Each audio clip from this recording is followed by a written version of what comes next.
Est-ce que vous connaissez le mot électronisme? Non. Ah, pas du tout, absolument pas.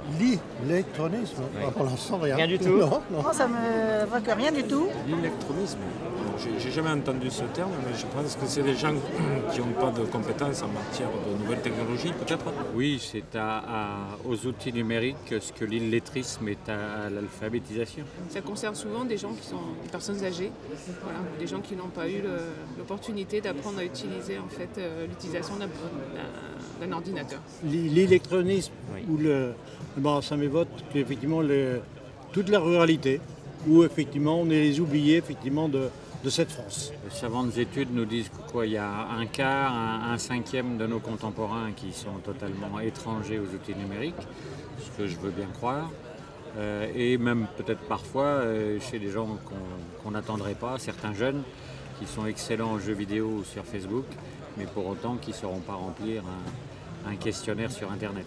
Chez vous, dans votre commune, quelle est la réalité, si on peut dire, de la fracture numérique? Alors, la fracture numérique, moi je dirais quand même que ce sont les personnes âgées qui ont gros problème. Elle est importante parce que j'ai une population âgée, donc qui arrivent forcément à la mairie chaque fois qu'ils ont un problème à remplir. Il y a une forte fracture numérique, alors sur deux niveaux. Déjà le territoire, l'accès à la fibre optique en tant que tel, donc au haut débit, n'est pas généralisé sur l'ensemble de la commune de Rognac, premièrement, donc ce qui crée aussi des clivages entre quartiers. Et puis après, il y a une deuxième fracture, la fracture, on va dire, générationnelle, ce qu'on évoquait tout à l'heure, par rapport à l'accès à ces services en ligne. On a besoin d'une pédagogie, d'une formation. La semaine prochaine, on a une réunion avec les habitants qui vont venir, j'espère qu'ils vont venir nombreux, enfin tous ceux qui seraient intéressés par une formation numérique, donc voilà, on met ça en place. Et les premières formations vont être prises en charge par la commune et par la suite, les gens qui sont intéressés pour se former en plus, ils payeront leur formation par la suite. Donc c'est ça. Et nous, la mairie, on essaie de gommer ces inégalités puisqu'on n'est pas nombreux, on est 90. On met à disposition un ordinateur dans la mairie. Mais après, il faut aussi savoir s'en servir. Et là, nous, on n'est pas compétents, on aide un petit peu, la secrétaire aide un petit peu, mais on a du mal à accompagner les habitants puisqu'il y a de plus en plus de démarches à faire. Alors notamment les fameuses cartes grises, là ça a été panique à bord. Est-ce que vous aidez votre population à faire ces démarches? Bien sûr, puisque dans le cadre des EPN et des espaces publics numériques, eh bien, on accompagne la population qui est le plus éloignée ou qui souhaite se familiariser ou qui souhaite approfondir.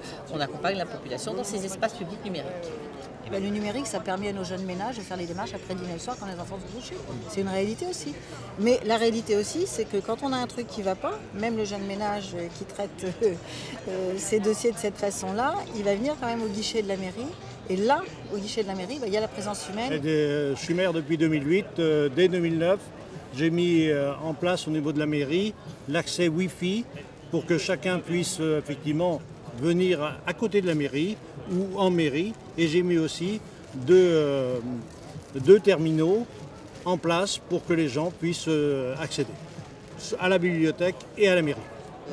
Donc je m'apprête moi à mettre un poste à disposition et puis les accompagner quand ils ont besoin parce que c'est nécessaire.